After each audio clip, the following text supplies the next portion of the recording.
Destiny, welcome back. So we're doing Veda this week. This is vlogging every day this August, or videos every day this August. So I have my boss ladies here today with me. And as you guys know, we've been doing kind of like this theme, I feel like over the past week, of just talking about boss ladies, you know, women that are just killing it in their industries, in their games. You guys saw me at BeautyCon. We talked about Sierra, her being a boss lady, her focusing on her family, as well as her goals and ambitions and everything. So that was really cool. Megan Thee Stallion as well was on there, just talking about how to be confident. So I wanted to talk to these beautiful ladies here about just being boss ladies in their industry. So tell us a little bit about what it is you do, like your strengths in the corporate industries. Perfect. I can start. Please, go ahead. So I am a career development manager for business students. Mm-hmm. So I help MBA students with career planning, job search, networking, all that type of stuff. So it's fun. It's really rewarding. Mm-hmm. And I bring with me, you know, my skill of, you know, networking with people, talking to people, not being scared to really ask your network for help. Mm-hmm. That's really what we talk about. Yes, girl. So, and what are your degrees and certificates? Yes, so I have a master's degree in career counseling and higher education. Yes. I have a certification to do resume writing, executive resumes, professional resumes. And she's great at it too. Thanks. Just FYI. And my bachelor's is in business. Yes. Okay. Yeah. So boss lady number 1 and boss lady number 2. Hi everyone, I'm Sangeeta Rao. So I also work in a business school right now, university setting, and I'm a director over program administration. I work over a couple of programs, but specifically one of our doctorate programs, and it's a new program. So it kind of felt like an entrepreneurial situation because I had to build it with the help of others from ground up. Let's see, you want my background basically, right? So, yeah, what are your degrees? So my bachelor's is in psychology, and then I went on to get my master's in clinical psychology, and then I decided I want a little bit of an operations background, so I also went on to get my MBA. Yes, okay, so as you can see, very credentialed boss ladies, very knowledgeable in their fields, just really branching out and doing amazing things, also a little bit of entrepreneurialness in there. So what I want to do is kind of talk to you guys about your journey a little bit. Yeah. From your first job. Yeah. And you kind of having, you know, your plan or kind of having an idea of what you kind of were going for in your industry. Yeah. And kind of give me like that arc. Okay, cool. Mm-hmm. For me, it was a little different. I, you know, unfortunately didn't come from a family of money, so I had to pay for my own college. So it actually took me 10 years to get my bachelor's degree. I was working during the day, bartending on the weekends, and going to school at night. Yes. So that's how I did it. I thought I was going to go into business, financial planning, but I wanted to be with people. So then I switched my focus to counseling, and counseling, it was a little heavy for me, and I wanted to just get results and motivate people, and that's where career coaching came into play. Right. So a lot of journey. I started in Michigan, ended up here 11 years ago or so, finished up my education in California. Perfect. So it's interesting how you said kind of like you were counseling and then you kind of transitioned into more of like a career coach. So you really love working with motivated individuals. Yeah, exactly. That's like what you're most excited about. Exactly. Yep. So they have a goal in mind. They have a target. They don't know how to get there. Maybe it's resume writing. You know, I write a lot of resumes for people, and the resume, you know, is really important to get that next job. So we focus on resume. We focus on just a lot of goal-oriented stuff, which is my jam. And you, Miss Sangeeta?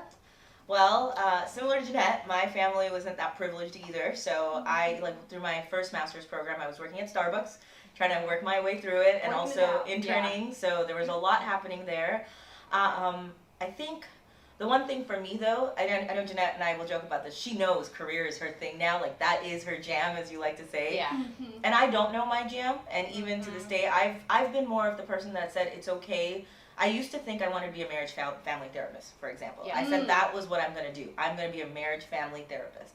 And when I started doing therapy, similar to Jeanette, I was like, this is a little, not just heavy, but it's lonely, because you're not around a lot of people. It's just you and that one person, and that wasn't for me. So then I started having opportunities that popped up, which wouldn't have been what I would have thought I would say yes to, but I started saying yes to them. And so I think that's what brought me where I am today, because I said yes to things that I never thought I would say yes to, because before I was very stubborn and thought this is what I wanted. But being able to say yes to those opportunities kind of brought me better successes and other opportunities too. So I'm still looking for mine. Don't worry if you think you don't know. It's okay. Yeah, right. It's okay. You Yeah. can still move up the ranks and figure it out. And that's interesting to say, because you guys can see how credentialed she is. You know, she told you kind of like what she does in a nutshell. And it's like, you don't have to know exactly what you want to do. You just have to be willing to open some doors.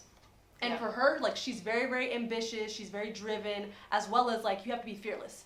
So talk a little bit about that. Just how to not be scared taking these different opportunities and just saying yes to them. Sure. It's very scary. Yeah. Yeah. It is very, very scary in my opinion. I think one of the things I've learned over time though, it's okay to be comfortable in the uncomfortable environment. And that it's okay to feel that discomfort, because you always will. When things are changing, when you don't know what you're doing, it's scary, right? It's easy to stay where you know what you're doing. Day in and day out. Exactly. And sometimes to just take that leap of faith, I think shows your own strength. It's not that you're proving it to someone else, prove it to yourself. And so for me, I think my motto lately has been, it's okay to feel uncomfortable, even though, you know, you want to feel comfortable, that discomfort is okay to sit with. Yeah. Do you guys hear that? So you don't always have to know every single step that you're taking. You don't have to know, you know, every detail of a 5-year plan, of a 10-year plan. Now, going back, when you guys look at yourselves, graduating high school, beginning of college, were you more of a very, very detailed kind of like checklist? This is exactly what I want to do, 5-step plan, 10-year plan. Was that you? And how did that change kind of over time, you looking at yourself now? Yeah, good question. For me, I didn't have a lot of help career planning, which is why I'm so passionate about this work, because I feel like we need mentors, we need adults, mature, you know, type of like, you know, people that we look up to help us with that, discern what you're trying to do. I never thought I would go into career counseling. So when I was 18, I didn't know. I didn't have anything. I went to Just community living life. college. Right. Yeah, I was working a lot. So for me, I lived on my own. So I moved out at 18.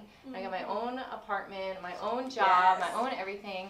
So for me, it was hard work. You know, one of my first real jobs was working at a bank. And so working at a bank, learning about budgets, learning about forecasting, learning about numbers, all of that was interesting to me. So it was like a self-discovery. I didn't have somebody helping me, mentoring me, so then through the jobs I would do that. You know, is banking a fit for me? Is finance a fit for me? I don't think so, right. If there's something here, okay, but then I discovered I like people and I like to help people, and then just kind of taking classes. Community college was great for that because it wasn't a lot of money. And you can take a psychology class, you can take a business class, you can take, you know, a bunch of different classes. Right, and really kind of fill things out. Yeah, especially if you can't, you know, shadow somebody or there's no one in your life that's really helping you.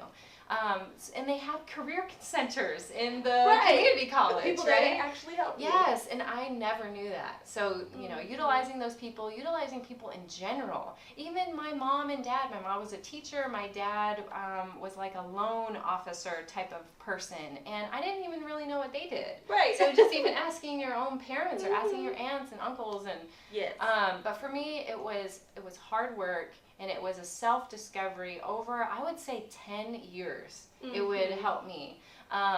So definitely a lot of trial and error. Yeah. Don't be afraid to try things out. Don't be afraid to say, I tried this and I don't think this is for me, so let me try something else. I feel like that's the biggest thing, because people a lot of times get stuck and think, well, I've done this and I don't really want to change up again, or what are my parents going to think, or my friends, is it going to look like I'm hopping from thing to thing? But you really have to try things out to figure out where you fit and if it's something you even like to do.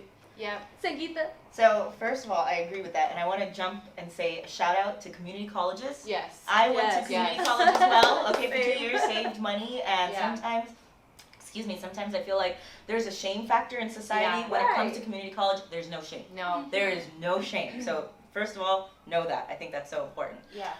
Mine was a little opposite than Jeanette's. Yeah. I was the planned person, and I was stubborn, and I thought it's gonna happen just like I thought, and guess what?